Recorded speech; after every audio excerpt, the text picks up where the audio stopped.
Bonsoir à tous, bienvenue sur Grand Paris Live, qui est maintenant le grand rendez-vous web des Grands Parisiens. Cette émission, donc, qui est sur Internet, elle est produite par le Club des entreprises du Grand Paris et l'Institut des hautes études des métropoles.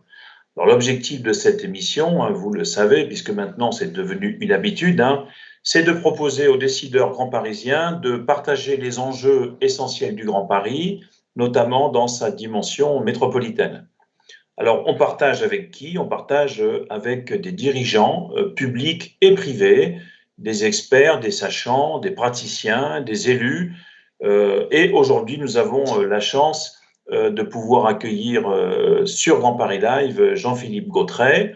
Jean-Philippe Gautret qui est à plusieurs casquettes, mais qui est notamment maire de Fontenay-sous-Bois, dont il nous parlera, conseiller métropolitain et, j'allais dire peut-être et surtout ce soir, président du Forum métropolitain du Grand Paris, dont on verra quel est son rôle et quels sont ses enjeux et ses actions. Alors la formule de Grand Paris Live, cette émission, vous la connaissez tous, c'est un webinar que vous pouvez suivre en direct, sur lequel vous avez pu vous inscrire pour chatter et poser des questions sur les réseaux sociaux, et l'émission est enregistrée, vous pourrez la revoir en replay sur les différents sites de l'Institut, du Club des entreprises du Grand Paris, sans doute évidemment du Forum métropolitain, de la ville de Fontenay, etc. Donc n'hésitez pas à poser vos questions et notre invité Jean-Philippe Gautret y répondra. Alors le plan de l'émission qu'on va démarrer tout de suite est assez simple. On va s'intéresser aux deux principales casquettes, excusez-moi du terme, mais casquettes de l'élu que nous recevons ce soir. Donc le maire de la ville de Fontenay-sous-Bois. Donc Fontenay-sous-Bois, je ne vais pas en parler longtemps, mais pour situer, c'est en Val-de-Marne. C'est une ville moyenne grande, 54 000 habitants. Ça fait partie quand même de la tranche des communes de banlieue qui rassemble des grosses communes. Et cette commune de Fontenay-sous-Bois est également dans un EPT, établissement public territorial, qui est celui de Paris-Est-Marne-et-Bois, et on en parlera. Alors moi, j'ai envie de lancer cette émission avec Jean-Philippe Gautret, que je remercie encore de nous donner du temps, puisqu'on va être une petite demi-heure ensemble, tout simplement sur quels sont les enjeux principaux d'une ville moyenne grande, de petite banlieue, puisque c'est la petite banlieue ou la proche banlieue, qui est à la fois très près de Paris, puisqu'on n'est pas très loin du périphérique, et on est juste à l'intérieur de la 86. Donc on est dans ce couloir très interstitiel entre Paris et la grande banlieue, qui se situe entre le périphérique, la 86, voilà, des territoires très à la fois l'un et l'autre. Donc ma première question, Jean-Philippe, et je te remercie encore de ton accueil pour le partager avec nous, c'est quels sont les enjeux d'une ville moyenne grande comme Fontenay-sous-Bois, à l'endroit où se situe cette ville aujourd'hui. Voilà, la parole est à toi. Jacques, merci d'abord de ton invitation. C'est pour moi un élément extrêmement important, à la fois de parler de mon expérience d'élu, mais surtout, et là je ne serai pas forcément toujours objectif, de parler de Fontenay-sous-Bois, puisque j'y ai grandi, j'y habite, j'y élève maintenant mes enfants. Ville extrêmement particulière, puisque on a à la fois une partie très populaire et une partie très bourgeoise. Je raconte souvent, j'ai fait BFM il y a 2 ans, parce qu'on fait partie des 30 villes de France où les gens payent le plus l'ISF à l'époque qui existait. Donc, vous voyez, on a une particularité, c'est qu'on a une diversité de population, on a une mini-France, des gens qui viennent de partout dans le monde, on a toutes les religions, ce qui en fait aussi une ville à vivre assez particulière. Et puis, on a la particularité à la fois de toucher le bois de Vincennes, ce qui fait aussi un atout de la ville. Et puis, le choix du maire historique de l'époque, Louis Bayard, c'était de faire en sorte qu'on reste une ville à taille humaine. C'est-à-dire que l'objectif de la ville n'est pas de grossir au-delà de 60 000 habitants, de telle manière à ce qu'on garde un cadre de ville assez apaisé. Je dis souvent que pour une ville de petite couronne, on a un nombre et un taux d'espace vert, et on y reviendra tout à l'heure sur la question de comment on conçoit la ville à Fontenay, extrêmement important, de telle manière à ce qu'on ait un cadre de vie assez apaisé. Autre particularité, c'est qu'on est effectivement entre le périphérique et la 86, au pied de Fontenay, au pied de Val de Fontenay, on a le plus gros bouchon d'Europe, avec le tunnel de la 86, et même si ça va mieux avec les gros travaux qui ont été faits au pont de Nogent, on a quand même un bouchon quasi permanent. Mais on est aussi à 30 minutes des deux aéroports, d'Orly et Roissy. On est au nœud stratégique autoroutier de la A1, A4, A3, A86. Donc, en termes d'accessibilité routière, on est extrêmement situé extrêmement bien stratégiquement. Et puis, on est la deuxième gare d'Île-de-France hors Paris après la Défense, 100 000 voyageurs jour avec la A et la E, la porte d'entrée de la Seine-et-Marne, qui va être renforcée aussi par d'abord le prolongement de l'AE jusqu'à la Défense, et puis normalement la ligne 15 qui doit arriver, les travaux doivent démarrer, la ligne 15 du Grand Paris Express qui fait le tour de Paris à peu près à hauteur de la 86, les travaux doivent commencer dans 2 ans, et on attend la ligne 1 qui doit arriver, j'espère, on passe en enquête publique le tracé cette année. Vous voyez que, et par ailleurs, en parallèle de ça, on est le premier pôle de développement économique de l'Est parisien, qui permet qui se développe. D'ailleurs, pendant le confinement, on a été l'un des seuls sites à ce qu'un investisseur signe des bureaux, parce qu'on est une place forte de l'économie de l'Est parisien, qui en a bien besoin dans le rééquilibrage de la métropole parisienne entre l'Est et l'Ouest.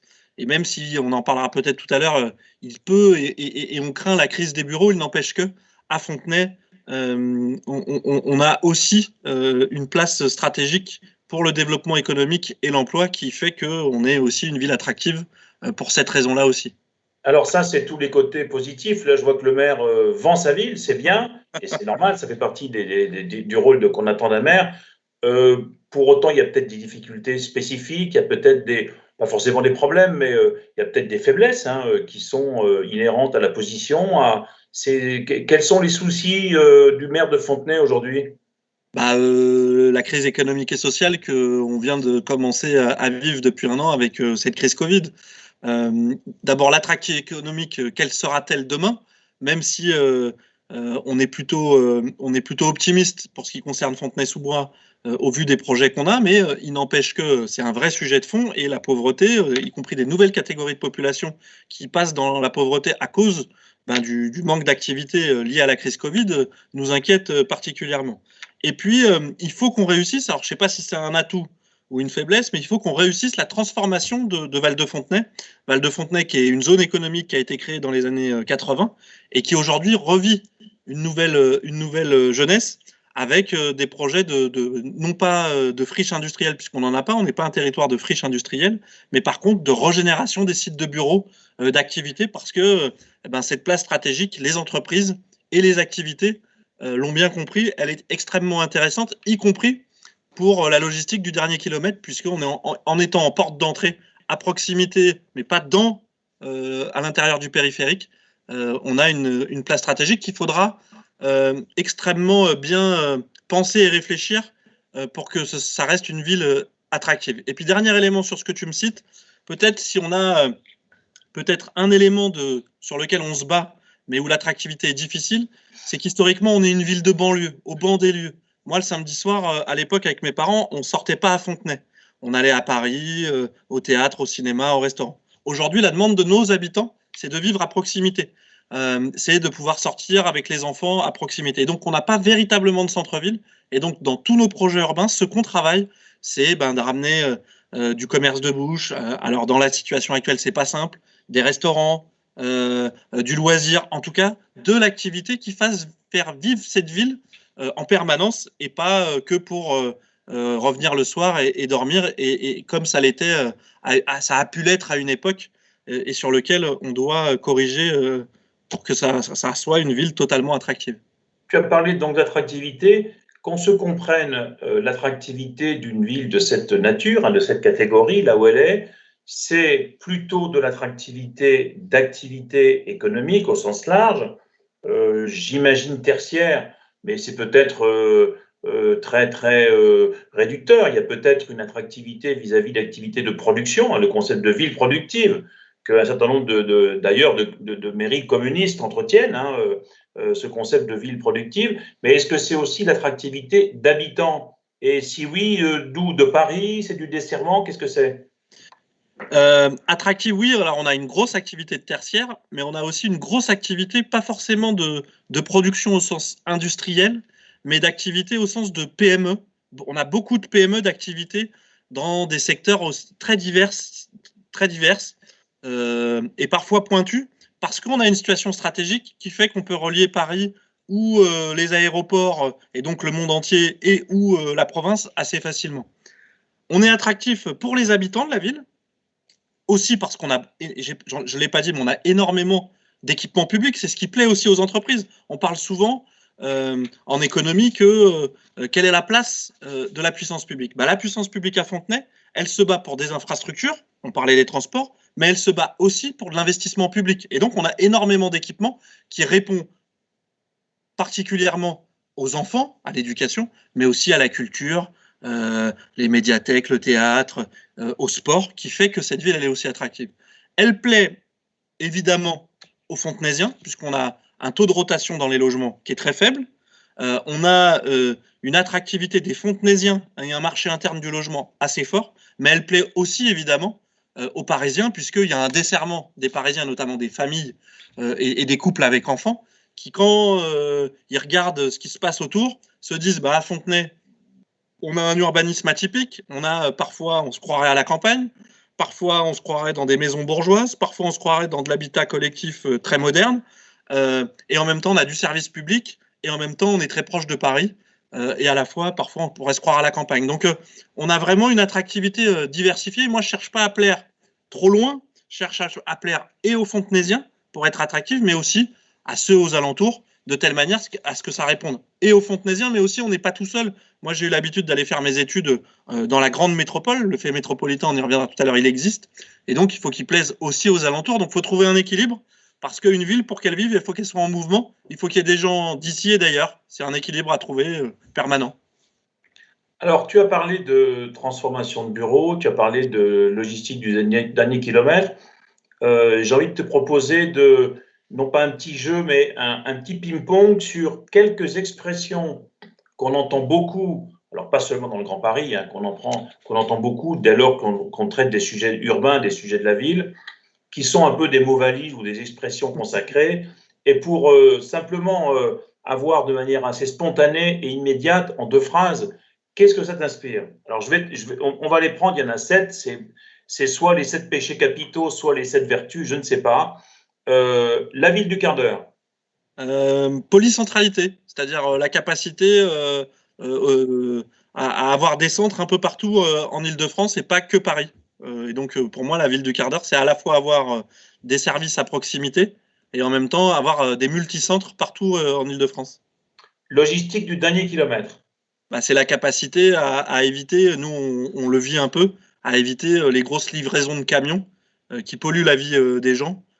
Et donc c'est s'organiser pour faire en sorte que on livre dans le dernier kilomètre de manière différente pour avoir un espace public plus apaisé.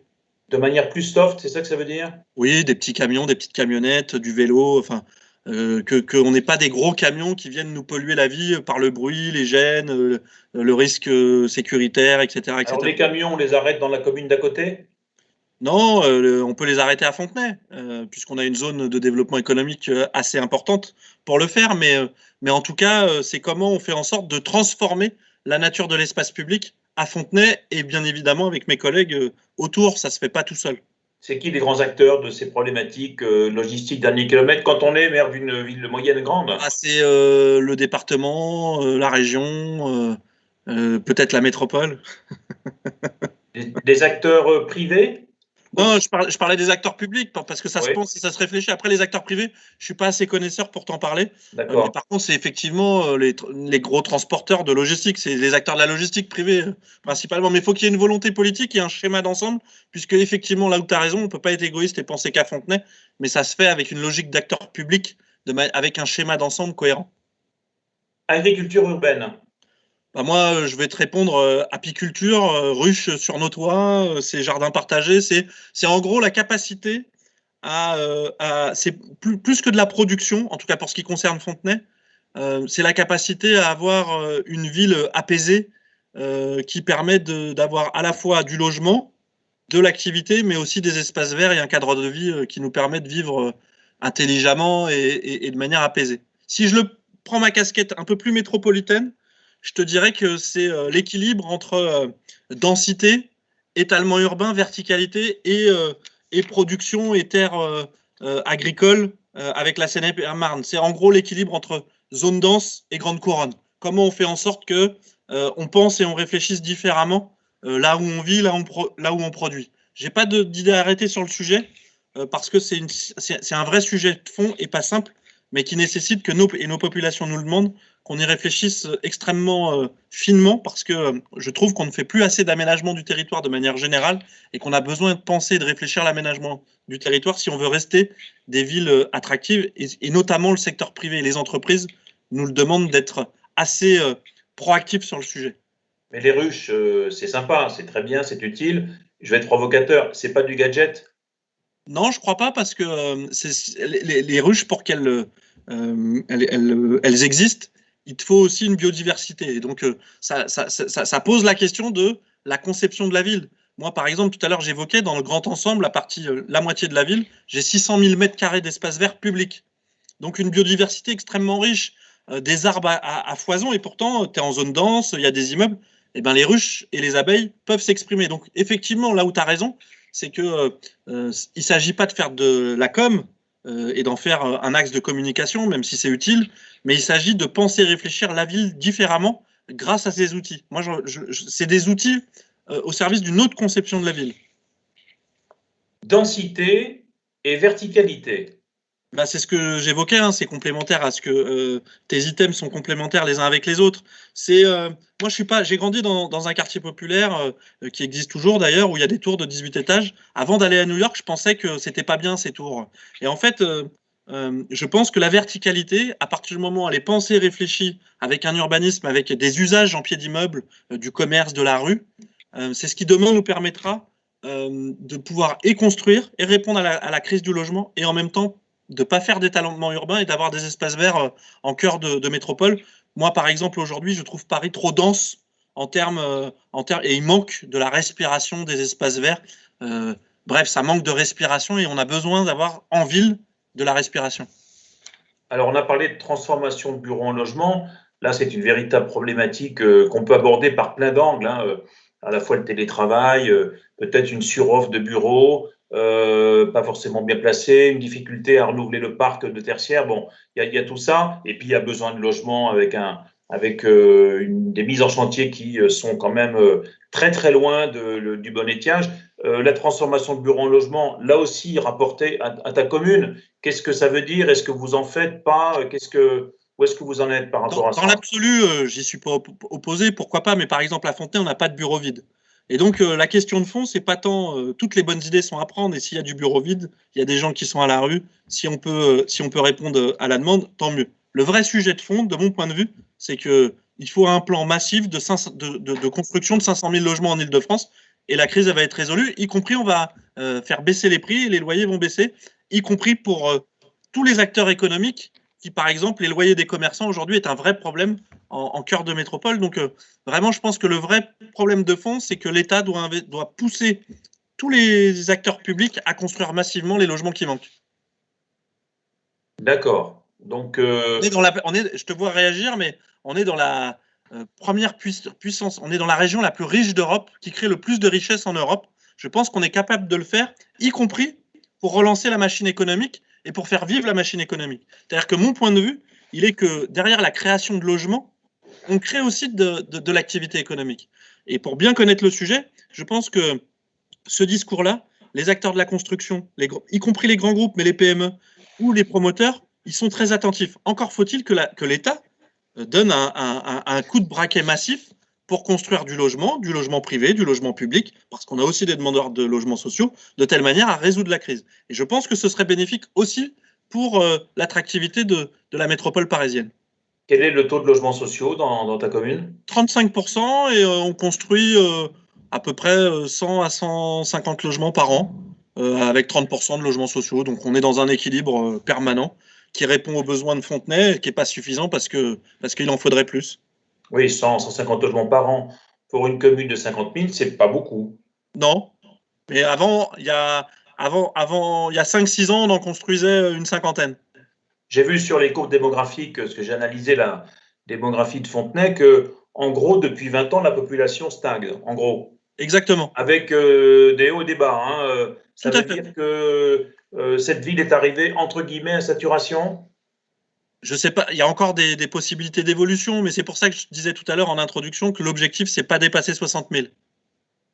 Si on veut garder une ville agréable, paisible, voilà, il faut pas surdensifier, sinon ça marche plus. Est-ce que ce type d'objectif, on est entre nous là, on n'est que 300 à suivre cette émission, est-ce que ce type d'objectif peut être explicité dans une campagne électorale, municipale ou départementale ou régionale? Quand tu dis on ne vaut pas plus de 60 000, peu importe le chiffre, est-ce que c'est un sujet qu'on peut mettre sur la place publique? Ah, moi, je mets tout sur la place publique. Il faut, en politique, si tu n'assumes pas ce que tu fais et ce que tu penses et la vision que tu as, ça marche pas. Et donc, nous, très tranquillement, ça fait partie des éléments qu'on porte. On a dit qu'on continue à construire du logement social, on le fait. On a dit qu'on allait continuer à construire du logement, qu'on allait, par contre, de manière intelligente, qu'on allait en même temps préserver le cadre de vie, garder le tissu pavillonnaire qu'on a, qui fait la richesse de cette ville. Voilà, c'est un équilibre, tout est une question d'équilibre. Mais comme on porte une vision très claire, je crois que les gens ils sont capables de l'entendre. Ça n'empêche pas d'avoir des grosses constructions par ailleurs dans la zone de développement économique qui favorisent et l'emploi et les ressources de la ville, parce que c'est ce qui nous permet aussi d'investir dans les équipements publics et de régénérer les équipements publics, ce qui participe aussi à l'attractivité de la ville. Bien sûr. Alors avant de parler du forum, peut-être rappeler que, comme toutes les communes de la zone dense, Fontenay fait partie d'un établissement public territorial, un EPT, dont j'ai pas le numéro, mais dont j'ai le nom. 10. Le 10, voilà, le PT 10, Est-Paris, Marne-et-Bois. Quel est le point de vue ou le ressenti ou le vécu du maire que tu es par rapport à. Alors, c'est pas cette EPT-là en particulier, parce que il ne s'agit pas, de spécifier, mais globalement, l'expérience intercommunale dans laquelle tu te trouves, qu'est-ce que tu en tires s'il y avait un bilan à faire aujourd'hui et peut-être des perspectives, on y viendra après. J'ai une formation de base de gestion et de développement local. Donc la question des coopérations intercommunales, de cette réflexion de l'aménagement du territoire, j'ai une attention toute particulière. Fontenay, historiquement, a toujours développé des coopérations intercommunales. Moi, comme maire de Fontenay, je suis président du plus grand groupement d'établissements publics d'EHPAD de France. On gère sur le Val-de-Marne près de 1000 places en coopération intercommunale. Les EPT dont tu parles, les établissements publics territoriaux, sont des intercommunalités subies. Parce que le gouvernement a décidé un jour qu'il fallait faire une carte qui se base sur aucun projet et qui, en plus, vise à supplanter la commune. Très clairement, l'objectif des EPT, c'est à terme de faire des communes de 600 000 habitants, 300 000 habitants. Ou alors c'est d'être les 20 futurs arrondissements d'un Paris qui sortirait du périphérique. Oui. Du coup, ça marche pas. On va se le dire, ça marche pas parce que toutes les compétences de proximité des EPT, qui les habitants viennent voir, c'est le maire. Ça coûte plus cher, très cher. Il n'y a pas encore eu d'études sur les coûts de structure de ces établissements, mais le jour où ça viendra, on se rendra compte que ça coûte beaucoup plus cher pour un service moins efficace. Et donc, le forum ne fera pas cette étude. Non, je souhaite qu'un jour, ce que nous, on vit comme élu local, les chambres régionales des comptes fassent un rapport de gestion. Allez voir, j'invite tous nos auditeurs qui nous écoutent ce soir, allez voir les derniers rapports de la Chambre régionale des comptes concernant la gestion de la ville de Fontenay ou de la régie du chauffage urbain, qui est aussi un établissement public. Vous verrez que la gestion à Fontenay, elle est plutôt plébiscitée par les auditeurs. Quel que soit le bord politique, c'est technique et l'analyse, elle est assez intéressante. Pourquoi je dis ça? C'est parce qu'on nous a dit qu'il y avait trop de communes en France et que ça coûtait cher. Or, le vrai sujet de fond, c'est que dans le même moment, on a augmenté le nombre de collectivités. On est passé de 4 niveaux à 6, puisqu'on a rajouté la métropole et les EPT, sans toiletter les compétences des uns et des autres. Et moi, je suis attaché à l'histoire parce que nos ancêtres, ils ont pensé et réfléchi des institutions. Il y avait une raison. Les départements, ils ont été créés en gros avec les préfectures pour être à une journée de cheval d'une préfecture à l'autre. Pourquoi je dis ça? C'est parce que je pense qu'il n'y avait pas besoin d'inventer un nouveau type de collectivité, mais il y avait besoin de toiletter les compétences des uns et des autres. Et je pense qu'aujourd'hui, en Île-de-France, les EPT ne sont pas la bonne taille qui répond aux vrais besoins. Ils sont entre le département et la commune.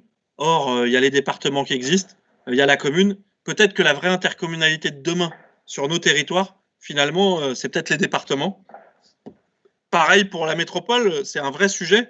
C'est qu'est-ce qu'on fait de la zone dense, qu'est-ce qu'on fait de la zone moins dense, comment on aménage le territoire. Bref, c'est des vrais sujets de fond. J'anticipe un peu sur le thème suivant, mais c'est assez lié. C'est finalement comment on construit ensemble, avec les élus locaux et les habitants, les collectivités dont on a besoin. Parce que ce qu'on oublie souvent dans ces débats-là, c'est qu'il y a besoin de gestion pour les services publics que les collectivités rendent, mais il y a surtout besoin de démocratie. Et dans ces débats-là, on ne parle pas souvent du citoyen, et le citoyen, à part le maire et la commune, il ne s'y retrouve pas beaucoup dans nos ensembles de collectivités, il ne sait pas trop qui fait quoi et à quoi ça sert. Et ben, je pense que c'est un problème démocratique de fond, parce que quand les gens ne s'intéressent plus à ce que font les collectivités, à ce que font les élus, c'est comme ça que les plus extrêmes prennent le pouvoir et portent pas forcément des idées les plus intelligentes possibles. Donc voilà, je suis très attaché à la notion de démocratie derrière ces sujets-là. Est-ce que tu suggères que si tu avais une préférence, parlons de suppression de couches du millefeuille, et c'est évidemment caricatural et réducteur, mais tu serais plutôt départementaliste, si j'ai bien compris, donc sur un couple commune-département, ou plutôt sur un autre couple que certains considèrent plus moderne, qui est le couple interco-région. Je mets de côté la métropole, hein. La modernité, ça veut rien dire. Parce que, non, parce qu'on ne pose pas la bonne question. Vous savez, je dis souvent, on peut pas me prendre au jeu du mauvais gestionnaire, de celui qui pense pas, qui réfléchit pas, qui va pas chercher les compétences. J'ai un master 2, j'ai fait des études de gestion, je suis très à l'aise sur ces questions-là. Et donc la question du rapport à la modernité, ça n'a pas de sens. La question c'est quel est le sens qu'on veut donner aux politiques publiques et aux collectivités dont on a la charge. Et force est de constater que la commune, elle est plébiscitée en France. Tout simplement parce qu'elle a du sens. Elle a du sens en termes de proximité, donc en termes démocratiques, et elle a du sens en termes de politique publique de proximité. Après, moi, j'ai envie de dire, je suis ni l'un ou l'autre. Il y a des intercos qui marchent bien. Par exemple, à la campagne, la coopération intercommunale et l'intercommunalité sur un territoire, elle marche très bien. La question, c'est aussi une question d'échelle et de comment on construit avec les habitants le meilleur système qui va répondre au mieux à la fois aux impératifs démocratiques et aux services rendus à la population. Mais je pourrais donner un autre exemple. Par exemple, sur mon territoire, je suis pas si vous interrogez les entreprises, je pense qu'elles sont très contentes du maire de Fontenay. C'est pas parce que je m'appelle Jean-Philippe Gautret, mais parce que on va se battre pour les transports, on va les aider à avoir les investissements nécessaires qui vont, eux, et c'est du gagnant-gagnant. Nous, ça nous fait de l'attractivité, on a de l'emploi et on a de la ressource. Et eux, ils ont les infrastructures qui leur permettent de pouvoir développer leur économie. Donc c'est pour ça, tout est une question d'échelle. Je n'ai pas d'avis tranché sur un certain nombre de questions, puisque d'abord, depuis que je suis président du forum, je m'interroge. Ce que je sais, là où j'ai un parti pris assez fort, c'est dans mon expérience de maire, les EPT, ça ne marche pas. Voilà, ça c'est une expérience tranchée. Pour le reste, je n'ai pas de vision tranchée, parce que je m'interroge. Ce que je recherche par contre, c'est le double enjeu qui est l'impératif démocratique et l'impératif d'efficacité pour répondre aux besoins des habitants. Donc, pragmatisme. Alors, venons au forum. Peut-être rappeler, on va évoquer évidemment l'actualité du forum, mais pour ceux qui ne suivent pas ça forcément au quotidien, et on ne leur en veut pas, c'est normal, hein, le forum est une enceinte de réflexion, etc. Mais je veux m'arrêter là. Est-ce que tu peux nous redire en quelques mots ce qu'est le forum, son rôle, pourquoi ça a été créé, à quoi ça sert? Voilà. En fait, c'est l'ancêtre de la métropole. Elle a réuni énormément de collectivités. On a plus de 135 ou 136 membres qui vont des départements, de la région, de la ville de Paris, des communes, aujourd'hui aussi des EPT, des syndicats mixtes qui ont des compétences métropolitaines, bref. Et donc, c'est un organe de réflexion, de construction et de dialogue entre les différents niveaux de collectivité pour essayer d'avancer sur la construction métropolitaine. Aujourd'hui, personne ne remet en cause le fait métropolitain. Il y a une zone dense, il y a une zone moins dense. Par contre, les constats, on les partage. On a plutôt du mal à trouver le schéma de sortie parce qu'il n'est pas simple, parce qu'il faut du pragmatisme, parce qu'il faut du dialogue. Et donc, le forum, il cherche à mettre autour de la table les différents acteurs concernés pour essayer d'avancer, pour essayer de répondre, là encore, à une organisation la plus simple possible, mais on est sur des sujets pas simples, qui vont répondre aux attentes de nos territoires et des acteurs du territoire, que ce soit le simple habitant, aux acteurs privés, à des acteurs parapublics, bref, pour trouver des solutions au développement de nos territoires. Donc voilà à quoi sert le forum. Et donc on vient après une petite crise d'évolution liée au renouvellement des instances après les dernières municipales l'année dernière, on vient de valider la feuille de route et on a 3 thèmes principaux qu'on vient de valider. Le premier, c'est sur les sujets que je viens d'évoquer, qui est la nature même d'existence du forum, c'est sur la gouvernance. On va lancer une série d'auditions des plus grands acteurs pour partager les scénarios. La gouvernance de quoi? La gouvernance métropolitaine au sens large. Métropolitaine, La du Grand gouvernance Paris. métropolitaine, tout à fait. Et puis un deuxième sujet autour de réflexion autour de quel pourrait être l'avenir de la A86 dans un système urbain complexe et où beaucoup d'acteurs, où parfois la A86 fait le lien entre grande couronne, petite couronne. Donc on aura l'occasion d'y revenir. L'objectif, c'est de le travailler sous l'égide de la préfecture de la région d'Île-de-France. Donc on attend les retours du préfet. Il y a déjà annoncé des ateliers là, sur ce sujet avec la PUR, etc. La ville de Paris, non? Comment ça se situerait? Eh ben, en fait, l'idée, c'est à la demande notamment des acteurs tels que la ville de Paris et les départements, c'est de s'inspirer de ce qui a été fait des ateliers sur le périphérique ou sur les routes du futur, grande consultation internationale qui était pour penser les infrastructures routières de demain. C'est un peu d'être dans cette dynamique-là et de pouvoir avancer des réflexions pour penser ces infrastructures à horizon 10, 15 ou 20 ans, parce que les choix de demain commencent à se réfléchir aujourd'hui. Avec un livrable qui serait quoi? Un livre blanc qui serait quoi? Peut-être. On n'a pas trop réfléchi au livrable encore. L'idée, c'est de pouvoir que l'ensemble des élus et des collectivités concernées puissent être partie prenante du sujet, puisque vous le savez peut-être, peut-être pas, les autoroutes, c'est d'une compétence de l'État.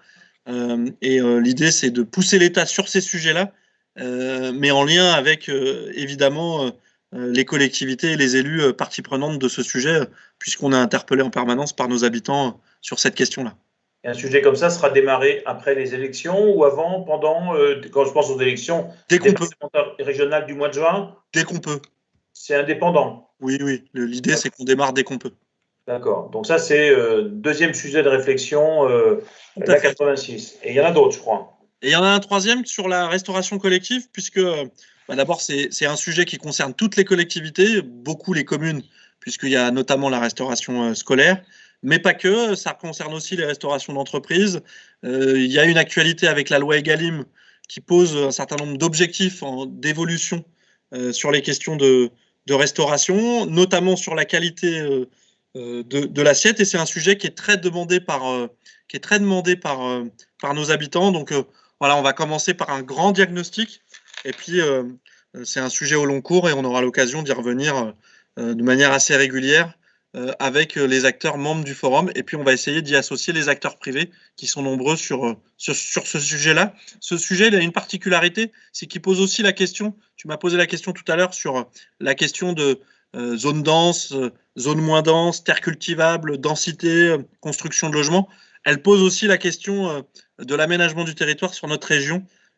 Par exemple, à Fontenay, notre restauration collective qui est en régie publique, qui sert plus de 6000 repas à jour, elle est adhérente de la coopérative bio des agriculteurs d'Île-de-France, dont beaucoup cultivent leurs produits en Seine-et-Marne. Donc c'est un exemple parmi tant d'autres, mais qui montre que finalement tout n'est pas dans tout, mais que tous les sujets souvent sont assez liés.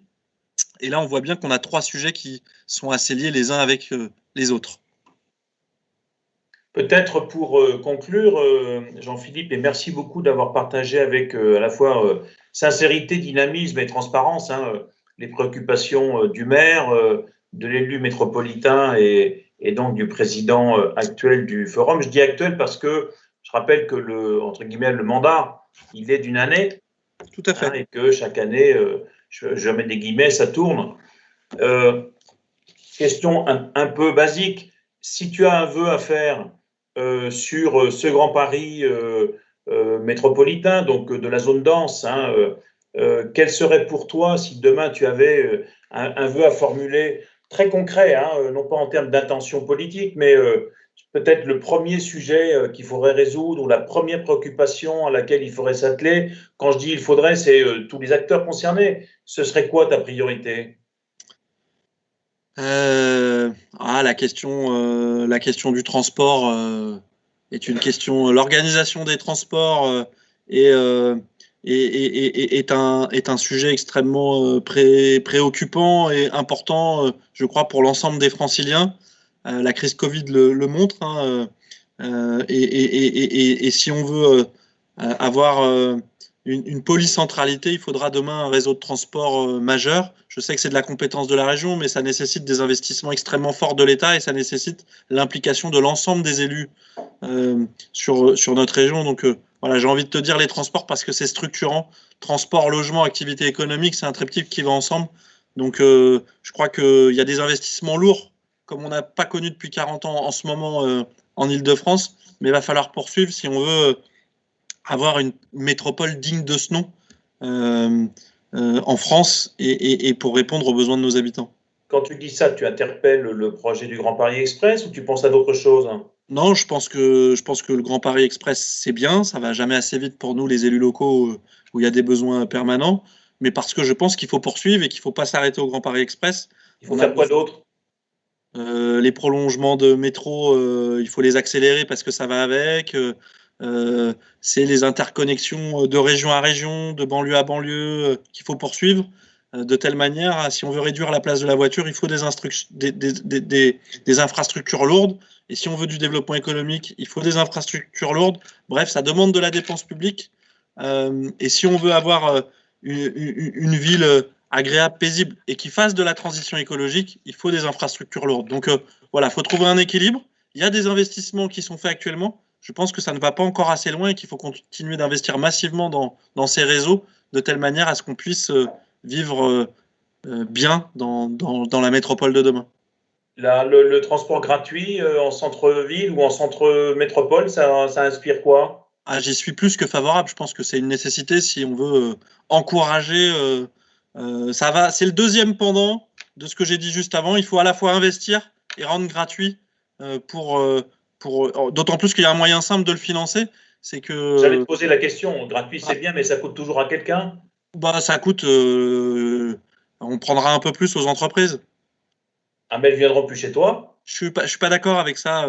La région Île-de-France, aujourd'hui, elle a les moyens de capter de la ressource, et notamment de la ressource financière. Il ne s'agit pas de chercher de la ressource sur les entreprises productives, comme on l'a évoqué tout à l'heure. Mais on a de la ressource financière. C'est juste une question de curseur de là où on veut mettre l'argent. Et je pense que les entreprises... beaucoup avec le versement transport, enfin l'équivalent. Pas toutes. Non? Pas toutes. Pas assez à ton goût. Je ne parle pas des PME, moi, je parle des très grosses entreprises. Celles-là, elles peuvent, et celles-là, elles captent aussi beaucoup d'argent public dans nos investissements. Le secteur bancaire à Fontenay, s'il met un peu plus au niveau régional, ce ne sera pas grave. Ça ne va pas le ruiner, ça ne changera pas la face du monde. Je ne parle pas Attention, moi, je fais bien la différence entre le secteur et productif et surtout les très, très grosses entreprises où ils captent aussi de la ressource publique, notamment dans les investissements, et pour les financer, il faut aussi un peu de développement économique.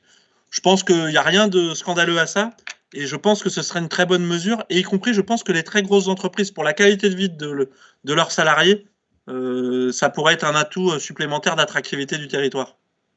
Bon, convergence entre l'élu communiste d'une ville grande moyenne et le grand capital, comme disait Georges Marchais. Voilà, en tout cas, pourquoi pas? En tout cas, le modèle fontenaisien montre que ça marche et que ça peut marcher. Et puis, il n'y a pas de raison que l'économie de marché profite pas. Elle profite des investissements publics. Je pense que le gagnant-gagnant, il doit aller dans les deux sens. Il n'y a pas de raison que ce soit appliqué que à la puissance publique. Il faut aussi que les très grandes entreprises qui profitent aussi des investissements publics participent au développement et à l'attractivité du pays. Ok, très bien. Écoute, conclusion de synthèse finalement. entre des univers qui, quelquefois, ne sont pas forcément convergents, mais très intéressant. Merci en tout cas beaucoup, Jean-Philippe. Passionnant. On a eu, je pense, dans cet échange beaucoup de concret, de sincérité, de vécu, et c'est ça qui intéresse Grand Paris Live. Et alors, merci à tous d'avoir suivi cette émission qui arrive à sa fin.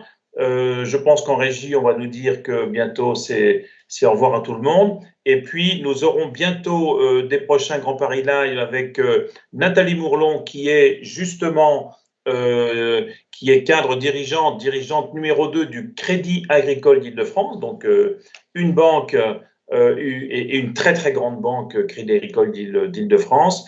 Et nous aurons ensuite, une quinzaine de jours plus tard, le président du conseil départemental de l'Essonne, François Durovray, qui nous présentera en particulier les travaux qu'il a conduits et portés sur la mobilité de la Grande Couronne versus la centralité métropolitaine.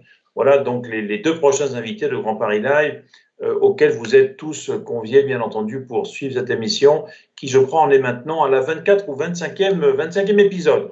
Voilà, Jean-Philippe, merci beaucoup. Merci, à très Jacques. bientôt. À bientôt. Et puis, on se revoit très vite en replay sur les sites Club des entreprises du Grand Paris et IHEDM. Merci à tous.